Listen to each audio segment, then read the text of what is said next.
Hello students, LICൻ്റെ ഇന്നത്തെ ക്ലാസ്സിൽ നമ്മൾ പഠിക്കുന്നത് astable multivibrator using 555 timer IC ആണ്.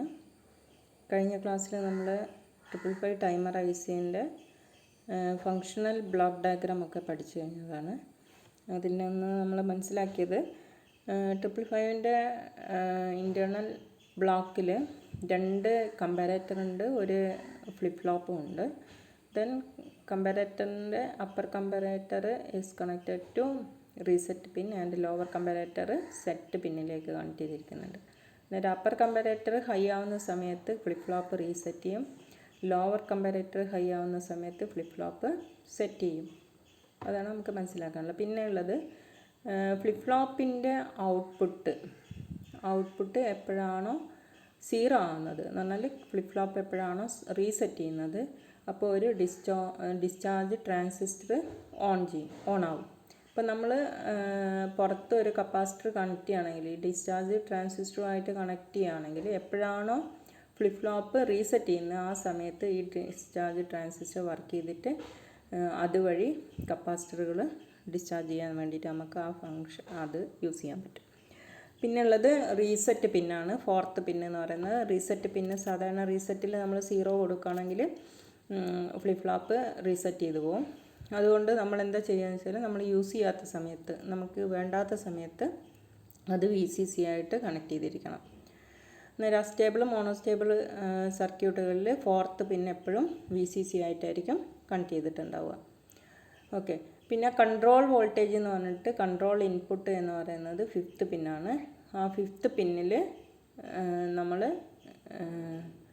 കൺട്രോൾ വോൾട്ടേജ് കൊടുക്കുകയാണെങ്കിൽ നമുക്ക് സാധാരണ ഒരു കപ്പാസിറ്റർ ചാർജ് ചെയ്യാം, അല്ലെങ്കിൽ കപ്പാസിറ്റർ നമ്മൾ എക്സ്റ്റേണലായിട്ട് ഒരു കപ്പാസിറ്റർ ചാർജ് ചെയ്തിട്ട് അതൊരു 2/3 VCC ആവുന്നത്തേക്ക് എന്ത് ചെയ്യും, മുകളിലുള്ള കമ്പാരേറ്ററിൻ്റെ ഔട്ട്പുട്ട് ചേഞ്ച് ചെയ്യുന്ന വിധത്തിൽ നമുക്ക് ഡിസൈൻ ചെയ്യാൻ പറ്റും. ഇനി അതെല്ലാം മുകളിലത്തെ കമ്പാരേറ്ററിൻ്റെ ഒരു ഇൻപുട്ട് എന്ന് പറയുന്നത് 2/3 VCC ആണ്.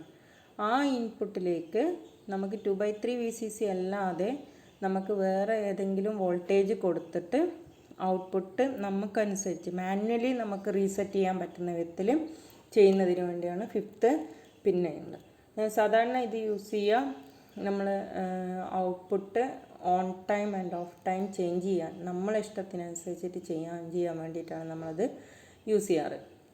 നേരെ ആ പിന്നിൽ നമ്മൾ സാധാരണ കൊടുക്കുന്നത് ഇൻപുട്ട് സിഗ്നൽ വേവ് ഫോം ആണെങ്കിൽ, ഒരു സൈൻ വേവ് കൊടുക്കുകയാണെങ്കിൽ ഔട്ട്പുട്ടിൽ നമുക്ക് ഫ്രീക്വൻസി മോഡുലേറ്റഡ് വേവ് ഉണ്ടാക്കാനൊക്കെ പറ്റും. ഓക്കെ. സാധാരണ നമ്മൾ ഇപ്പോൾ അസ്റ്റേബിൾ മൾട്ടിവൈബ്രേറ്റർ അല്ലെങ്കിൽ മോണോസ്റ്റേബിൾ മൾട്ടിവൈബ്രേറ്റർ ആയിട്ടാണ് നമ്മൾ യൂസ് ചെയ്യുന്നതെങ്കിൽ 5th പിന്ന് ലോ വാല്യൂ കപ്പാസിറ്ററായിട്ട് ഗ്രൗണ്ടിലേക്ക് കണക്ട് ചെയ്തിട്ടുണ്ടാവണം. യൂസ് ചെയ്തിട്ട് കപ്പാസിറ്റർ യൂസ് ചെയ്യും 0.01 0.02 അല്ലെങ്കിൽ നാനോ ഫാരഡ് കപ്പാസിറ്റേഴ്സ് യൂസ് ചെയ്തിട്ട് 5th പിന്നിൽ നിന്ന് നമ്മൾ ആ കപ്പാസിറ്റർ വഴി ഗ്രൗണ്ടിലേക്ക് കണക്ട് ചെയ്യണം. ഓക്കെ. നേരെ ഇതൊക്കെയാണ് ഒരു 555 ടൈമർ IC അസ്റ്റേബിൾ മൾട്ടിവൈബ്രേറ്ററായിട്ട് യൂസ് ചെയ്യുന്ന നേരം ശ്രദ്ധിക്കേണ്ട കാര്യങ്ങൾ. ദെൻ അസ്റ്റേബിൾ മൾട്ടിവൈബ്രേറ്റർ എന്ന് പറയുന്നത് ഒരു ഫ്രീ റണ്ണിങ് ഓസിലേറ്ററാണ്, അല്ലെങ്കിൽ ഫ്രീ റണ്ണിങ് മൾട്ടിവൈബ്രേറ്ററാണ്. It has no stable state, ഒറ്റ സ്റ്റേബിൾ സ്റ്റേറ്റും ഇല്ല. 2 ക്വാസി സ്റ്റേബിൾ സ്റ്റേറ്റ് ആണുള്ളത്. നേരെ ക്വാസി സ്റ്റേബിൾ സ്റ്റേറ്റ് എന്ന് പറഞ്ഞാൽ നമുക്കറിയാം, ഒരു സ്റ്റേറ്റിൽ അത് കണ്ടിന്യൂ ചെയ്യും, ബട്ട് അത് കുറച്ച് ടൈം കഴിയുന്നത്തേക്ക് നെക്സ്റ്റ് സ്റ്റേബിൾ സ്റ്റേറ്റിലേക്ക് അത് കിടക്കും. എന്നിട്ട് അതിൽ കണ്ടിന്യൂ ചെയ്തിട്ട് പിന്നെയും അതെന്ത് ചെയ്യും, നേരെ എക്സ്റ്റേണൽ ട്രിഗർ ഒന്നും ഇല്ലാതെ തന്നെ ഒരു സ്റ്റേബിൾ സ്റ്റേറ്റിൽ നിന്ന് വേറൊരു സ്റ്റേബിൾ സ്റ്റേറ്റിൽ മാറി സ്വിച്ച് ചെയ്യുന്നത് കൊണ്ടാണ് അതിന് ക്വാസി സ്റ്റേബിൾ സ്റ്റേറ്റ് എന്ന് പറയുന്നത്. അല്ലെങ്കിൽ അസ്റ്റേബിൾ എന്ന് പറഞ്ഞാൽ നോ സ്റ്റേബിൾ സ്റ്റേറ്റ് എന്ന് നമുക്കിവിടെ പറയാൻ പറ്റാത്തതെന്ന് പറഞ്ഞാൽ ചെറിയൊരു പാർട്ട്, ഇപ്പോൾ ടി ഓൺ ടി ഓഫ് എന്ന് പറയുന്ന 2 ടൈമിൽ അത് ഓണായിട്ടും ഓഫായിട്ടും നിൽക്കുന്നുണ്ട്. So it has 2 quasi stable state. നമ്മൾ ഓൾറെഡി അസ്റ്റേബിൾ മൾട്ടിവൈബ്രേറ്റർ 2 സർക്യൂട്ട് പഠിച്ചിട്ടുണ്ട്, using transistors and using operational amplifier. നേരെ യൂസിങ് ട്രാൻസിസ്റ്റേഴ്സിലാണെങ്കിലും ഓപ്പറേഷൻ ആംപ്ലിഫയറിൽ ട്രാൻസിസ്റ്റേഴ്സിലെ കമ്പോണൻസ് വളരെ കൂടുതലാണ്. ഓപ്പറേഷൻ ആംപ്ലിഫയേഴ്സ് ആണെങ്കിലും 555 ആണെങ്കിലും നമ്മൾ യൂസ് ചെയ്യുന്ന കമ്പോണൻസിൻ്റെ എണ്ണം കുറഞ്ഞു വരും. കാരണം ഇത് ഇൻ്റഗ്രേറ്റഡ് സർക്യൂട്ടായിട്ട് നമ്മൾ യൂസ് ചെയ്യുന്നുണ്ട്. കുറച്ചും കൂടി ആക്യുറേറ്റ് ആയിട്ടും ഏത് ഫ്രീക്വൻസിയിലും നമുക്ക് സ്ക്വയർ വേവ് ഉണ്ടാക്കാനും നമുക്ക് കുറച്ചും കൂടി നല്ല രീതിയിൽ ഡിസൈൻ ചെയ്യാനും 555 ICയും ഓപ്പാമ്പെല്ലാം യൂസ് ചെയ്യാൻ പറ്റും. Okay, then circuit stable multi vibrator സർക്യൂട്ടാണ് ഫിഗറിലുള്ളത്. ശ്രദ്ധിച്ചാൽ മനസ്സിലാവും. ഇതിൽ 4th പിന്നും 8th പിന്നും VCCയിലേക്ക് കണക്ട് ചെയ്തിട്ടുണ്ട്. ദെൻ കപ്പാസിറ്റർ R1 R2 വഴി C1 എന്ന് പറഞ്ഞ കപ്പാസിറ്റർ ഗ്രൗണ്ടുമായിട്ട് കണക്ട് ചെയ്തിട്ടുണ്ട്. അതായത് ചാർജിങ് പാത്ത്, കപ്പാസിറ്റർ ചാർജ് ചെയ്യുന്ന പാത്ത് എന്ന് പറഞ്ഞാൽ ഇതാണ്. ഓക്കെ, ദെൻ നമുക്കറിയാം 2 പിന്നുകൾ, ട്രിഗർ പിന്നും എന്ന് പറഞ്ഞാൽ രണ്ടാമത്തെ പിന്നും, ദെൻ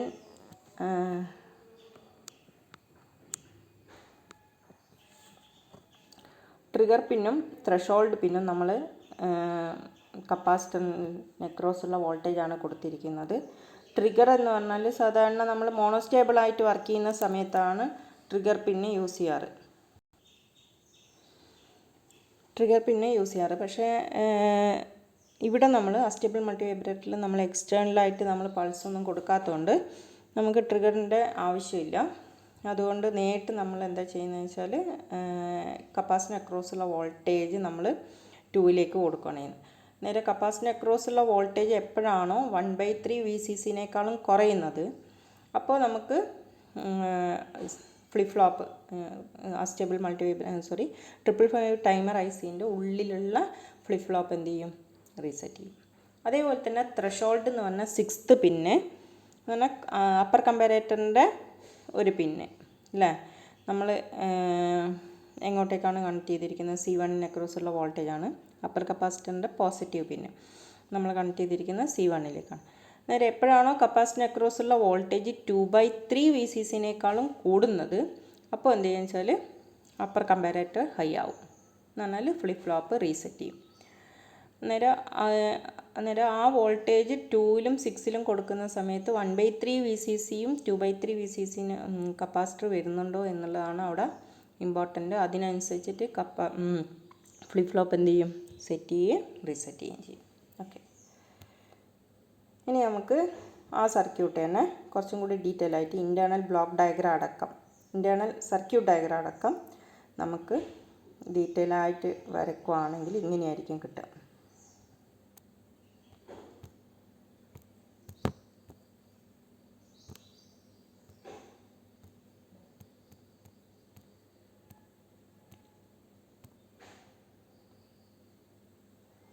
ഇതിൽ R1 R2 C1 VCC ആയിട്ട് കണക്ട് ചെയ്തിട്ടുണ്ട്. കപ്പാസിറ്റർ ചാർജ് ചെയ്യുന്ന പാത്ത് നേരത്തെ പറഞ്ഞതുപോലെ കപ്പാസിറ്റർ ചാർജ് ചെയ്യുന്നത് R1 വഴി ദെൻ R2 വഴി ഗ്രൗണ്ടിലേക്കാണ് പോകുന്നത്. അതായത് കപ്പാസിറ്റർ അക്രോസുള്ള വോൾട്ടേജ് പോസിറ്റീവ് നെഗറ്റീവായിട്ട് VCCയിലേക്ക് അത് ചാർജ് ചെയ്യും. ദെൻ കപ്പാസിറ്റർ അക്രോസുള്ള വോൾട്ടേജ് 2/3 VCC ആയോ 1/3 VCC ആയോ എന്നുള്ളതാണ് നമ്മൾ ഇമ്പോർട്ടൻ്റ് പാർട്ട്. നേരം ഫസ്റ്റ് കപ്പാസിറ്റർ ഇത് VCC ഓൺ ചെയ്ത ഉടനെ തന്നെ കപ്പാസിറ്റർ ചാർജ് ചെയ്യുന്നു. കപ്പാസിറ്റർ ചാർജ് ചെയ്ത് ഇപ്പോൾ നമ്മൾ 15 വോൾട്ടാണ് ഇവിടെ കൊടുത്തതെന്നിരിക്കും. മാക്സിമം നമുക്ക് കൊടുക്കാൻ പറ്റുന്നത് 15 വോൾട്ടാണ്. 15 വോൾട്ടാണ് അവിടെ കൊടുത്തിരിക്കുന്നത്. അങ്ങനെയാണെങ്കിൽ കപ്പാസിറ്ററിന് അക്രോസ് എപ്പോഴാണോ 10 വോൾട്ട് വരുന്നത്, 10 വോൾട്ട് വരുന്ന സമയത്ത് നമുക്കറിയാം അപ്പർ കമ്പാരേറ്ററിൻ്റെ ഒരു ഇൻപുട്ടിൽ 10 വോൾട്ടാണുള്ളത്, നെഗറ്റീവ് വോൾട്ടിൽ. നേരെ 10 വോൾട്ടിനേക്കാളും കുറച്ചൊന്ന് വോൾട്ടേജ് കപ്പാസിറ്റർ അക്രോസ് കൂടുന്നേരം തന്നെ അപ്പർ കമ്പാരേറ്ററിൻ്റെ ഔട്ട്പുട്ട് 1 ആവും. ലോവർ കമ്പാരേറ്ററിൻ്റെ ഔട്ട്പുട്ട് എന്തായാലും 0 തന്നെയാണ്. നേരെ അപ്പർ കമ്പാരേറ്റർ 1 ആവുന്ന സമയത്ത് ഫ്ലിപ്പ് ഫ്ലോപ്പ് എന്ത് ചെയ്യും? റീസെറ്റ് ചെയ്യും. Q എന്ന് പറയുന്നത് 0 ആവും, Q ബാർ 1 ആവും. Q ബാർ 1 ആവുന്നതിനുള്ള പ്രത്യേകത എന്താണെന്ന് വെച്ചാൽ ഈ ട്രാൻസിസ്റ്റർ ഓൺ ആവും. ഈ ട്രാൻസിസ്റ്റർ ഓൺ ആവുന്ന സമയത്ത് ഈ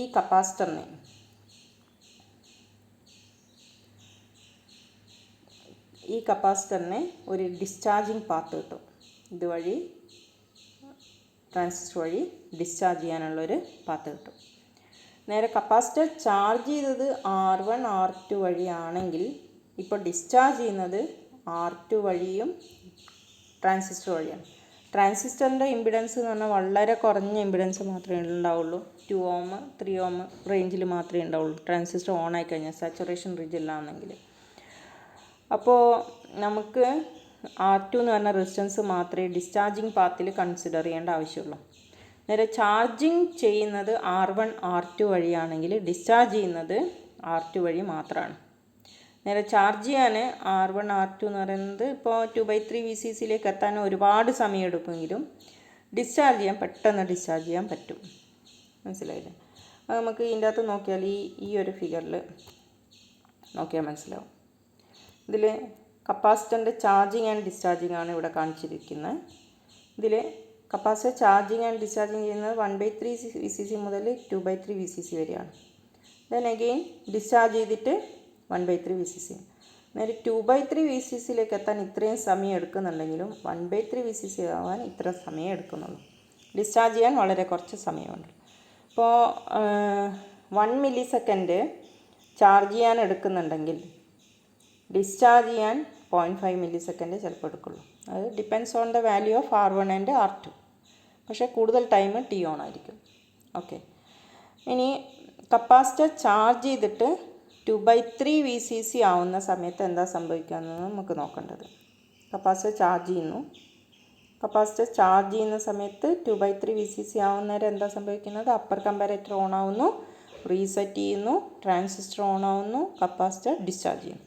നേരെ കപ്പാസിറ്റർ ഡിസ്ചാർജ് ചെയ്യാൻ സ്റ്റാർട്ട് ചെയ്യുന്നത് എപ്പോഴാണ്? 2/3 VCC ആവുന്ന സമയത്ത്. ചാർജ് ചെയ്ത് 2/3 VCC ആവുന്ന സമയത്ത് കപ്പാസിറ്റർ ഡിസ്ചാർജ് ചെയ്യാൻ തുടങ്ങും. അപ്പോൾ നോക്കിയേ, ഔട്ട്പുട്ട് എന്തായിരിക്കും? ലോയിലേക്ക് പോകും. ഔട്ട്പുട്ട് ലോ ആയിരിക്കും. കപ്പാസിറ്റർ ഡിസ്ചാർജ് ചെയ്യുകയും ചെയ്യും. ഏതിൽ കൂടിയാണ് ഡിസ്ചാർജ് ചെയ്യുന്നത്? കപ്പാസിറ്റർ ഇതുവഴി, റെസിസ്റ്റർ വഴി, ട്രാൻസിസ്റ്റർ വഴി ഡിസ്ചാർജ് ചെയ്യും. കാരണം ട്രാൻസിസ്റ്റർ അന്നേരമാണ് ഓൺ ആവുക. അതുവരെ ട്രാൻസിസ്റ്റർ ഓൺ ആയിരിക്കില്ല. അപ്പർ കമ്പാരേറ്റർ എപ്പോഴും 1 ആവുന്നോ അപ്പം മാത്രമേ ഈ ട്രാൻസിസ്റ്റർ ഓൺ ആയിരിക്കുള്ളൂ. ഇനി ഡിസ്ചാർജ് ചെയ്ത് കപ്പാസിറ്റർ ഡിസ്ചാർജ് ചെയ്ത് 1/3 VCC എപ്പോഴാണോ ആവുന്നത് ആ സമയത്ത്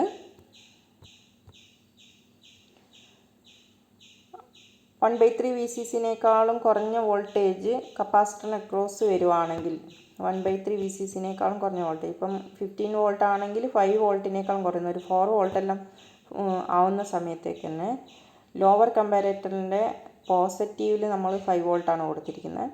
നെഗറ്റീവിൽ എപ്പോഴാണോ 5നേക്കാളും കുറയുന്നത് അപ്പം തന്നെ ലോവർ കമ്പാരേറ്ററിൻ്റെ ഔട്ട്പുട്ട് 1 ആവും. ലോവർ കമ്പാരേറ്ററിൻ്റെ ഔട്ട്പുട്ട് 1 ആയ ഉടനെ തന്നെ ഇത് അപ്പർ കമ്പാരേറ്റർ 0 ആയിട്ടുണ്ടാവും. കാരണം ഇതിൻ്റെ കപ്പാസിറ്റർ ഡിസ്ചാർജ് ചെയ്യുന്നത്തേക്ക് തന്നെ ഈ 2/3 VCCനേക്കാളും കുറഞ്ഞു പോയതുകൊണ്ട് ലോവർ കമ്പാരേറ്റർ 0 ആയിരിക്കും. ദെൻ അപ്പർ കമ്പാരേറ്റർ 0 ആയിരിക്കും.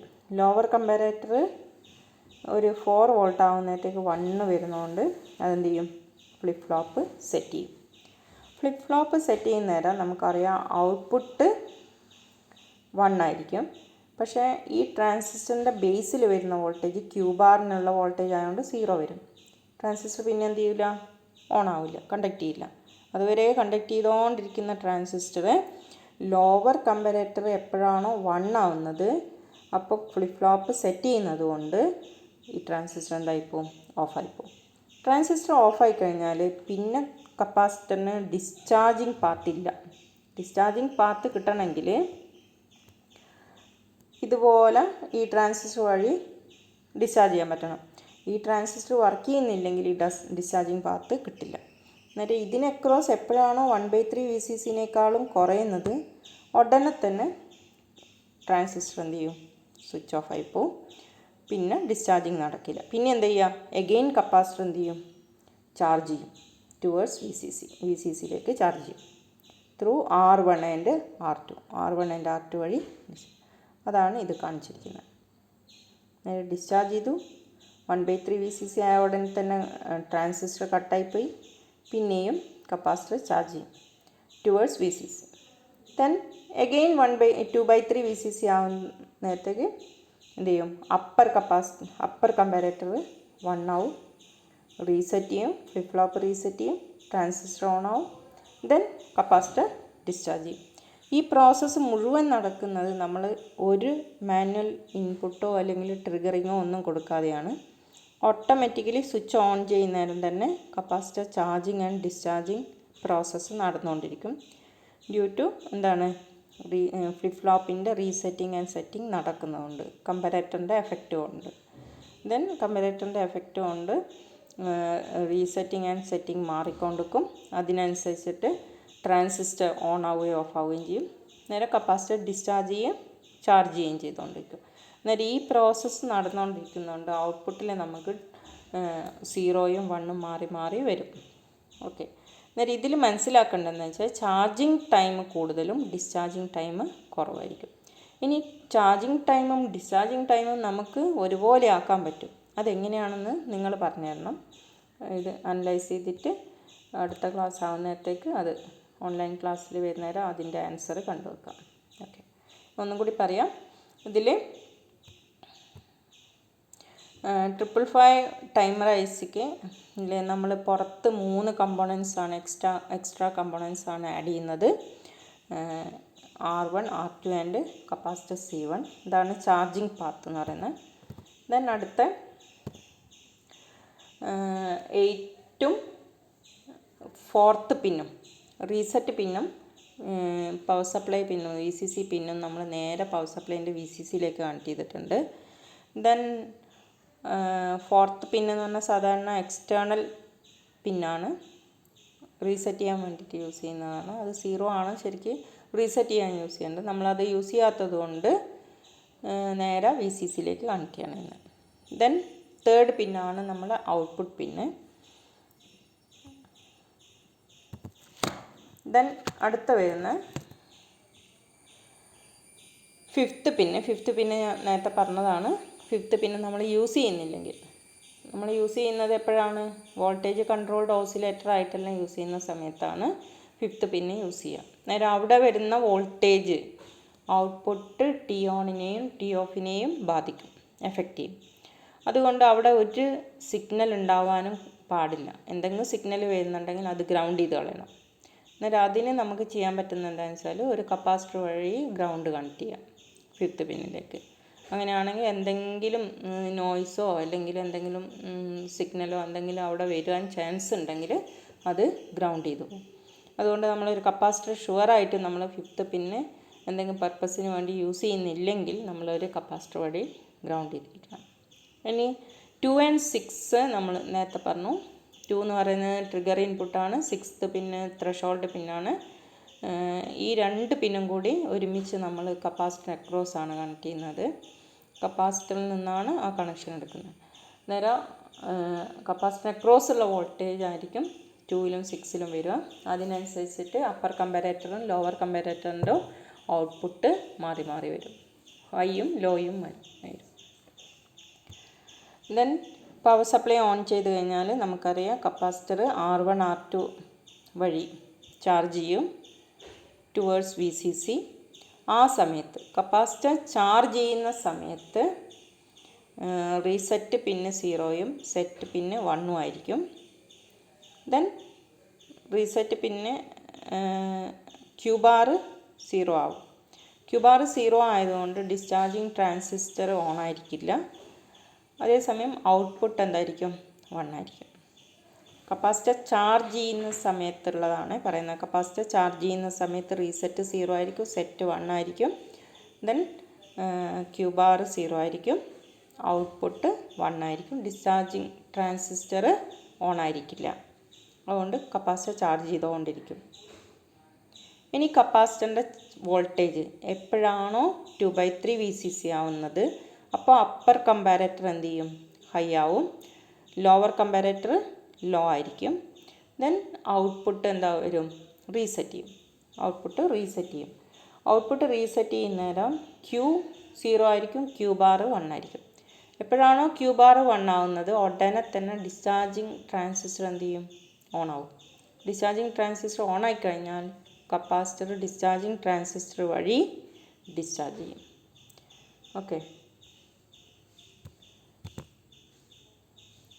നേരം ഇതിൽ ഡിസ്ചാർജിങ് ട്രാൻസിസ്റ്റർ വഴി ഡിസ്ചാർജ് ചെയ്യുന്ന നേരം പാത്ത് വരുന്നത് ഇതുവഴിയായിരിക്കും ഡിസ്ചാർജ് ചെയ്യുക. ഉള്ളിലുള്ള ട്രാൻസിസ്റ്റർ വഴി ഡിസ്ചാർജ് ചെയ്യും. ഓക്കെ, ഡിസ്ചാർജിങ് പാത്ത് എന്ന് പറയുന്നതാണ്. ചാർജിങ് പാത്ത് എന്ന് പറയുന്നത് R1 R2 C1 കൂടിയാണ് ചാർജ് ചെയ്യുക.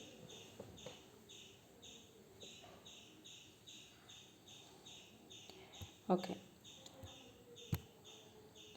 ഇനി ഡിസ്ചാർജ് ചെയ്യുന്ന സമയത്ത് കപ്പാസിറ്റർ ഡിസ്ചാർജ് ചെയ്യുന്നത് R2 വഴിയാണ്. ദെൻ R2 വഴിയും ട്രാൻസിസ്റ്റർ വഴിയായിരിക്കും ഡിസ്ചാർജ് ചെയ്യുന്നത്. ദെൻ അതിന് ക്രോസുള്ള വോൾട്ടേജ് എപ്പോഴാണോ 1/3 VCC ആവുന്നത് ഉടനെ തന്നെ ലോവർ കമ്പാരേറ്ററിനെ എഫക്റ്റ് ചെയ്യും. അന്നേരം ലോവർ കമ്പാരേറ്ററിൻ്റെ ഔട്ട്പുട്ട് അതുവരെ 0 ആണ്. എപ്പോഴാണോ 1/3 VCCനേക്കാളും കുറയുന്നത് ഉടനെ തന്നെ ലോവർ കമ്പാരേറ്റർ എന്ത് ചെയ്യും? ഹൈ ആവും. നേരെ സെറ്റ് ഇൻപുട്ട് ഹൈയിലേക്ക് പോവും. റീസെൻറ്റ് ഇൻപുട്ട് 0 ആണ്. നേരം എന്താ സംഭവിക്കുന്നത്? സെറ്റ് ഇൻപുട്ട് ഹൈ ആയതുകൊണ്ട് ഫ്ലിപ്പ് ഫ്ലോപ്പിൻ്റെ ഔട്ട്പുട്ട് ഹൈ ആയിരിക്കും. ഔട്ട്പുട്ട് ഹൈ ആണെങ്കിൽ ക്യൂ ബാർ 0 ആയിരിക്കും. ഡിസ്ചാർജിങ് ട്രാൻസിസ്റ്റർ അതുവരെ ഓണാണ്. അപ്പം തന്നെ എന്ത് ചെയ്യും? അത് ഓഫായി പോകും. പിന്നെ കപ്പാസിറ്ററിന് ഡിസ്ചാർജ് ചെയ്യാനുള്ള പാത്തില്ല. എന്തേ ഉള്ളൂ? ചാർജ് ചെയ്യാനുള്ള പാത്തേ ഉള്ളൂ. നേരെ കപ്പാസിറ്റർ എന്ത് ചെയ്യും? R1 R2 വഴി ചാർജ് ചെയ്യാൻ തുടങ്ങും. എഗെയിൻ ചാർജ് ചെയ്യാൻ തുടങ്ങും. ഇത് ആദ്യത്തെ കണ്ടീഷനിലേക്ക് പോകും. ഓൺ ടൈം ആയിട്ട് വരും. നേരെ ഡിസ്ചാർജ് ചെയ്യുന്നേരം ഓഫും ഔട്ട്പുട്ട് ഓഫായിരിക്കും. ചാർജ് ചെയ്യുന്ന സമയത്ത് ഓൺ ആയിരിക്കും. നേരെ ദീസ് പ്രോസസ് കണ്ടിന്യൂ ചെയ്തുകൊണ്ട് നിൽക്കുന്ന സമയത്ത് നമുക്ക് എന്ത് ചെയ്യും? ഒരു സ്ക്വയർ വേവ് ഔട്ട്പുട്ടിൽ കിട്ടും. നേരെ capacitor periodically charge between 1/3 VCC and 2/3 VCC. 1/3 VCC മുതൽ 2/3 VCC വരെ ആയിരിക്കും അതെപ്പോഴും ചാർജ് ചെയ്യുക. ഓക്കെ, നേരെ ചാർജിങ് ടുവേഴ്സ് VCC ആണ്. കപ്പാസിറ്റർ ചാർജിങ് ടുവേഴ്സ് VCC ആണെങ്കിലും 2/3 VCC വരെ മാത്രമേ അത് ചാർജ് ചെയ്യുന്നുള്ളൂ. ഓക്കെ, അന്നേരം ഇതാണ് അതിൻ്റെ വേവ് ഫോം വരുന്നത്. ശ്രദ്ധിക്കുക, മുകളിൽ കാണിച്ചിരിക്കുന്നത് കപ്പാസിറ്ററിൻ്റെ വേവ് ഫോമാണ്. 1/3 VCC മുതൽ 2/3 VCC വരെ മാത്രമേ അതിന് ചാർജിങ് ഉണ്ടാവുള്ളൂ. ചാർജ് ചെയ്യുന്ന സമയത്ത് കപ്പാസിറ്റർ ചാർജ് ചെയ്യുന്ന സമയത്ത് നമുക്ക് ഓൺ ടൈം ആയിരിക്കും. കപ്പാസിറ്റർ ഡിസ്ചാർജ് ചെയ്യുന്ന സമയത്ത് നമുക്ക് ലോ ആയിരിക്കും, ഓഫ് ടൈം ആയിരിക്കും. എഗെയിൻ ചാർജ് ചെയ്യുന്നു, ഓൺ ആവുന്നു. ഓൺ ആയിക്കഴിഞ്ഞ് 2/3 VCC ആയ ഉടനെ തന്നെ ട്രാൻസിസ്റ്റർ ഓണായി കപ്പാസിറ്റർ ഡിസ്ചാർജ് ചെയ്യും. കപ്പാസിറ്റർ ഡിസ്ചാർജ് ചെയ്യുന്ന സമയത്ത് ഔട്ട്പുട്ട് ലോ. ഈ പ്രോസസ്സ് കറക്റ്റായിട്ട് മനസ്സിലാക്കി വെക്കുക. ദെൻ നമ്മൾ നോക്കിക്കഴിഞ്ഞാൽ നമുക്ക് ഇവിടെ തന്നെ കണ്ടാൽ മനസ്സിലാവും ചാർജിങ് ടൈം കൂടുതലാണ്, അതേസമയം ഡിസ്ചാർജിങ് ടൈം കുറവാണ്. അതെന്തുകൊണ്ടാണെന്ന് നിങ്ങൾക്ക് അറിയാം അല്ലേ? ചാർജ് ചെയ്യുന്നത് R1 R2 എന്ന് പറഞ്ഞാൽ 2 റെസിസ്റ്റർ കുറേ സമയം എടുക്കും ചാർജ് ചെയ്യാൻ. കൂടുതൽ റെസിസ്റ്റർ ഉള്ളതുകൊണ്ട് ഈ റെസിസ്റ്റൻസിൻ്റെ ചാർജ് ചെയ്യുന്ന റെസിസ്റ്റൻസിൻ്റെ വാല്യൂ കുറയും തോറും കപ്പാസിറ്റർ പെട്ടെന്ന് ചാർജ് ചെയ്യും. അതേസമയം റെസിസ്റ്റൻസിൻ്റെ വാല്യൂ കൂടുന്തോറും എന്ത് ചെയ്യുക? കപ്പാസിറ്റർ ചാർജ് ചെയ്യാൻ എടുക്കുന്ന ടൈം കൂടും. ഇപ്പോൾ നമുക്കറിയാം ഡിസ്ചാർജിങ് പാത്തിൽ റെസിസ്റ്റർ R2 മാത്രമേ വരുന്നുള്ളൂ. അതുകൊണ്ട് എന്ത് ചെയ്യും? പെട്ടെന്ന് ഡിസ്ചാർജ് ചെയ്യും. നമുക്ക് കാണാൻ പറ്റും പെട്ടെന്ന് തന്നെ ഡിസ്ചാർജ് ചെയ്യുന്നുണ്ട്. അതേസമയം R1 R2 ചാർജിങ് പാത്തിലുള്ളതുകൊണ്ട് കൂടുതൽ ടൈം എടുക്കും. ഇനിയിപ്പോൾ നമുക്ക് ചെയ്യാൻ പറ്റുന്നത് ഇതിൽ നമുക്ക് ഓൺ ടൈമും ഓഫ് ടൈമും വേറെ വേറെയാണ് അല്ലേ? ഓൺ ടൈം കൂടുതലും ഓഫ് ടൈം കുറവാണ്. ഇത് അസിമെട്രിക്കൽ ഔട്ട്പുട്ടാണ് നമുക്ക് കിട്ടുന്നത്, സിമെട്രിക്കൽ അല്ല. സിമെട്രിക്കൽ എന്ന് പറഞ്ഞാൽ എന്താണ്? ഓൺ ടൈമും ഓഫ് ടൈമും ഈക്വൽ ആയിരിക്കും. അന്നേരം ഇവിടെ രണ്ടും വ്യത്യാസമാണ്. ഇനി ഈ ഓൺ ടൈമും ഓഫ് ടൈമും ഈക്വൽ ആക്കാൻ എങ്ങനെ പറ്റും? എങ്ങനെ ഓൺ ടൈമും ഓഫ് ടൈമും ഈക്വൽ ആക്കാം? അതാണ് നിങ്ങൾക്കുള്ളൊരു ക്വസ്റ്റ്യൻ. ഓക്കെ, എങ്ങനെ അസ്റ്റേബിൾ മൾട്ടിവൈബ്രേറ്ററിൻ്റെ ഓൺ ടൈമും ഓഫ് ടൈമും ഈക്വൽ ആക്കാൻ പറ്റും? എന്താ ചെയ്യേണ്ടത്? ദെൻ ഈ അസ്റ്റേബിൾ മൾട്ടിവൈബ്രേറ്ററിൻ്റെ ഔട്ട്പുട്ട് ഹൈ ആക്കി നിൽക്കുന്നത് ഇൻ ബിറ്റ്വീൻ ഏതായിരിക്കും? ചാർജിങ് ടൈമിൽ 1/3 VCC നിന്ന് 2/3 VCC വരെ ആവുന്ന സമയത്താണ് ചാർജ് ചെയ്യുന്നത്. ആ ടൈമിലുള്ള time period T1 is given by നമ്മൾ നേരത്തെ ഇക്വേഷൻ പോലെ തന്നെ അസ്റ്റേബിൾ മൾട്ടിവൈബ്രേറ്റർ യൂസിങ് ഓപ്പാമ്പ് ആയാലും ട്രാൻസിസ്റ്റർ ആയാലും എല്ലാം ഇതിൽ ചാർജിങ് ടൈം എന്ന് പറയുന്നത് 0.693 R1 + R2 ഇൻറ്റു സി ആണ്. ചാർജ് ചെയ്യുന്നത് R1 + R2 കൂടി ആയതുകൊണ്ട് R1 + R2 ഇൻറ്റു സി ആണ് ടി ഓൺ എന്ന് പറയുന്നത്. ദെൻ അടുത്തത് ടി ഓഫ് എന്ന് പറയുന്നത് കപ്പാസിറ്റർ ഔട്ട്പുട്ട് ലോ ആകുന്ന സമയത്ത് കപ്പാസിറ്റർ ഡിസ്ചാർജ് ചെയ്യുന്നത് 2/3 VCC നിന്ന് 1/3 VCCയിലേക്ക് ഡിസ്ചാർജ് ചെയ്യുന്നത്. ആ സമയത്ത് റെസിസ്റ്റർ R2 മാത്രമേ ഉള്ളൂ, R2 കൂടി മാത്രമേ ഡിസ്ചാർജ് ചെയ്യുന്നുള്ളൂ. അതുകൊണ്ട് ടി ഓഫ് എന്ന് പറയുന്നത് 0.693 R2 ഇൻറ്റു സി ആയിരിക്കും. ഇനി ഫ്രീക്വൻസി കാണുന്ന സമയത്ത് ടോട്ടൽ ടൈം കാണണം. ടോട്ടൽ ടൈം പീരീഡ് എന്ന് പറയുന്നത് എന്തായിരിക്കും? T on plus T off ആയിരിക്കും. T on plus T off equal to T, total time. T on എന്ന് പറയുന്നത് എന്താണ്? 0.693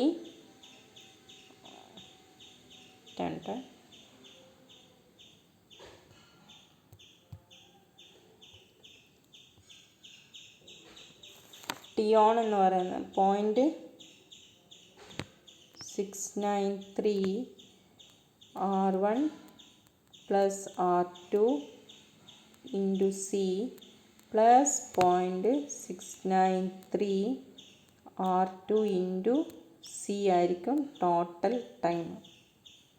സി കോമൺ ആണ്, 0.693 കോമൺ ആണ്.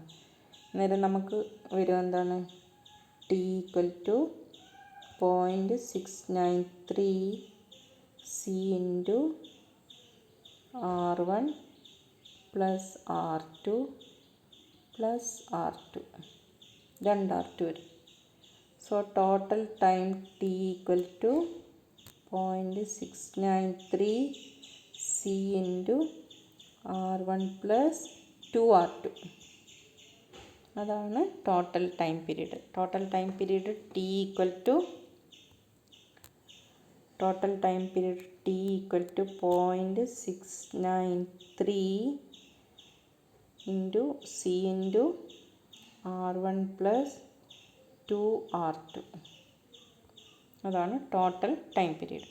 ഇനി ഫ്രീക്വൻസി എന്ന് പറയുന്നത് എന്താണ്? എഫ് ഈക്വൽ ടു 1/T ആണ്. എഫ് ഈക്വൽ ടു 1/T എന്ന് പറയുന്ന നേരം 1/0.693 എന്ന് പറയുന്നത് 1.45 ആണ്. Then divided by R1 + 2R2 into C. R1 + 2R2 into C താഴെ വരും. അന്നേരം 1.45 divide by C into R1 + 2R2 ആയിരിക്കും അതിൻ്റെ ഫ്രീക്വൻസി. ഇനിയിപ്പോൾ 1 kHz astable multi vibrator design ചെയ്യണമെന്ന് പറഞ്ഞാൽ നിങ്ങൾ ഇതേപോലെ തന്നെ R1 R2 സിൻ്റെ വാല്യൂസ് എഫ് വരുന്ന വിധത്തിൽ ഡിസൈൻ ചെയ്താൽ മതി. ഇനിയിപ്പോൾ 1 kHz ഫ്രീക്വൻസി എന്ന് പറയുന്നത് നമുക്കറിയാം. 1 kHz എന്ന് പറയുന്നത് ടി ഓൺ എന്ന് പറയുന്നത് 0.5 മില്ലിസെക്കൻഡ്, ടി ഓഫ് എന്ന് പറയുന്നത് 0.5 മില്ലിസെക്കൻഡ്. രണ്ടും ഈക്വൽ വാല്യൂ ആക്കുകയാണെങ്കിൽ നമുക്ക് R1 ആൻഡ് R2 ആൻഡ് സിൻ്റെ വാല്യൂ അതിനനുസരിച്ച് ഡിസൈൻ ചെയ്യാം. അതിൽ പറഞ്ഞതുപോലെ ഓണാകുന്ന സമയത്ത് R1 R2 കൂടിയും കറണ്ട് ഫ്ലോ ചെയ്യുന്നുണ്ട്. അത് ഒഴിവാക്കണം. അങ്ങനെയാണെങ്കിൽ മാത്രമേ രണ്ടും 0.5 മില്ലിസെക്കൻഡ് നമുക്ക് കിട്ടുള്ളൂ. ദെൻ ഡ്യൂട്ടി സൈക്കിൾ എന്ന് പറയുന്നത് T on divide by total ടൈമാണ്. ഡ്യൂട്ടി സൈക്കിൾ എപ്പോഴും ചോദിക്കുന്ന ഒരു ക്വസ്റ്റ്യനാണ്. ഡ്യൂട്ടി സൈക്കിൾ എന്താണ്? T on divide by T ടോട്ടലാണ് ഡ്യൂട്ടി സൈക്കിൾ എന്ന് പറയുന്നത്. ഇവിടെ ടി ഓൺ എന്ന് പറയുന്നത് 0.693 R1 + R2 ഇൻറ്റു സി ആണ്. ടി ടോട്ടൽ എന്ന് പറയുന്നത് 0.693 R1 + R2 into 2R2 into C ആണ്. 0.693യും സിയും എല്ലാം ക്യാൻസൽ ആയിപ്പോയാൽ ഡ്യൂട്ടി സൈക്കിൾ എന്ന് പറയുന്നത് നമുക്ക് R1 + R2 divide by R1 + 2R2 എന്ന് കിട്ടും. അന്നേരം ഡ്യൂട്ടി സൈക്കിൾ എന്ന് പറയുന്നത് ടി ഓൺ ഇപ്പോൾ 1 മില്ലിസെക്കൻഡാന്ന് ഇരിക്കുക, ടി ടോട്ടൽ എന്ന് പറയുന്നത് 2 മില്ലിസെക്കൻഡാന്ന് ഇരിക്കുക. അങ്ങനെയാണെങ്കിൽ ഡ്യൂട്ടി സൈക്കിൾ നമുക്ക് എന്താ കിട്ടുക? 1/2 ഈക്വൽ ടു 0.5 അല്ലേ? അന്നേരം ഡ്യൂട്ടി സൈക്കിൾ 0.5 ആണെന്ന് പറയാം. അല്ലെങ്കിൽ നമുക്ക് എന്താ പറയുക? അത് പെർസെൻറ്റേജിലാക്കിയിട്ട് പറയുകയാണെങ്കിൽ 50% ഡ്യൂട്ടി സൈക്കിൾ എന്ന് പറയാം. Design and setup an astable multi vibrator having duty cycle 50% എന്ന് പറഞ്ഞു കഴിഞ്ഞാൽ അത് മാത്രമേ തന്നിട്ടുള്ളെങ്കിൽ നമുക്ക് സെലക്ട് ചെയ്യാം എത്ര ടി ഓൺ വേണം എത്ര ടി ഓഫ് വേണം എന്നുള്ളതല്ല. അന്നേരം നമുക്ക് 1 മില്ലി സെക്കൻഡ് ടി ഓൺ ആണെങ്കിൽ 2 മില്ലി സെക്കൻഡ് ടി ഓഫ് ആയിട്ട് എടുക്കാം. ഓക്കെ, പക്ഷേ അന്നേരം നോക്കിയേ, ടി ഓൺ എന്ന് പറയുന്നത് 1 മില്ലി സെക്കൻഡാണ്, ടി ഓഫ് എന്ന് പറയുന്നതും 1 മില്ലി സെക്കൻഡാണ്, രണ്ടും ഈക്വലാണ്. പക്ഷേ നമുക്കറിയാം ചാർജിങ് കൂടുതലും ഡിസ്ചാർജിങ് കുറവാണ്. ഒരിക്കലും ഈ ഒരു സർക്യൂട്ട് വെച്ചിട്ട് നമുക്കൊരിക്കലും ടി ഓണും ടി ഓഫും ഈക്വൽ ആക്കാൻ പറ്റില്ല. സർക്യൂട്ട് കുറച്ചൊന്ന് മോഡിഫൈ ചെയ്യണം. എന്ത് മോഡിഫിക്കേഷൻ വരുത്താൻ പറ്റും അതാണ് നമുക്കറിയേണ്ടത്. എന്ത് മോഡിഫിക്കേഷൻ വരുത്തിയാലാണ് ടി ഓണും ടി ഓഫും ഈക്വൽ ആക്കാൻ പറ്റുക. Symmetrical astable multi vibrator using 555 timer IC എങ്ങനെ ഉണ്ടാക്കും, അത് അടുത്ത ക്ലാസ്സിലേക്ക് നിങ്ങൾ ഡിസ്കസ് ചെയ്ത് വരേണ്ടതാണ്. നോക്കിയിട്ട് വരാം. ഓക്കെ,